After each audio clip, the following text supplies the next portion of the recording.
I received one call, one text, and one email as a result of the stock market tumble on Monday, February 5th, 2018. By Monday evening, I'd sent out 2 email blasts addressing the, quote, largest one-day fall of the Dow Jones Industrial average in the history of the U.S. stock market. To put things in perspective, the Dow Jones Industrial average contains only 30 stocks.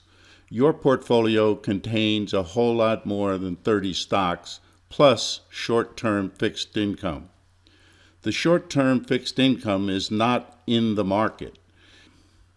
In one of the emails I sent out yesterday, I promised to do an analysis of how our portfolios fared compared to the 4.6% fall of the Dow. Here is how each of the 7 portfolios performed yesterday, February 5th. I took the closing figures on Friday, February 2nd, and the closing figures on Monday, February 5th, 2018, on random portfolios. Note that the first number in the allocation column represents the percent of stocks in the portfolio, and the second number in the allocation column represents the percent of short-term fixed income. Again, fixed income is not invested in the stock market. We would expect that the more fixed income in a portfolio, that a loss in the stock market would have a lesser effect on that portfolio, and that is exactly what happened. As the percentage of stocks increases in a portfolio, the more loss we expect when the stock markets fall. Note that even with an allocation of 95% stocks in our aggressive portfolio, we did not fall as much as the Dow. In addition to our portfolios containing many more than 30 stocks, we are more diversified. In fact, we are diversified globally. In anticipation of a question about where the portfolio stands since the beginning of 2018, I prepared this slide. You can see that we are down slightly. When markets slide a lot in one day, people get spooked.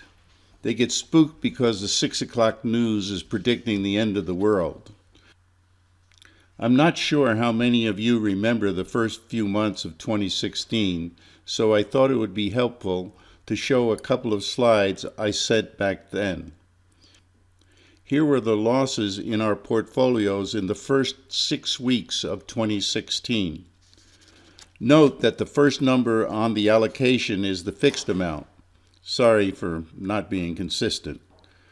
No one called, texted, or emailed me about the horrible start of 2016, and that is because it was a slow drip, not a one-day drop. Take a look at how we ended 2016. 2016 was a very good year for investors in spite of the bad start. I don't know where the 2018 market is going. I do not know when this downward trend will stop. I do know that historically the market goes up.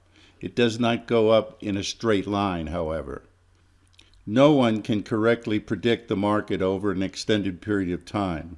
Further, you cannot achieve the kinds of returns we received in 2016 and 2017 without suffering some short-term losses.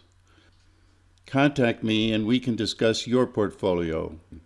Incidentally, that one email I received about the fall of the market yesterday, it got it correct. He said, quote, "The market is down. It should be a good time to buy." And it is. Thanks for watching.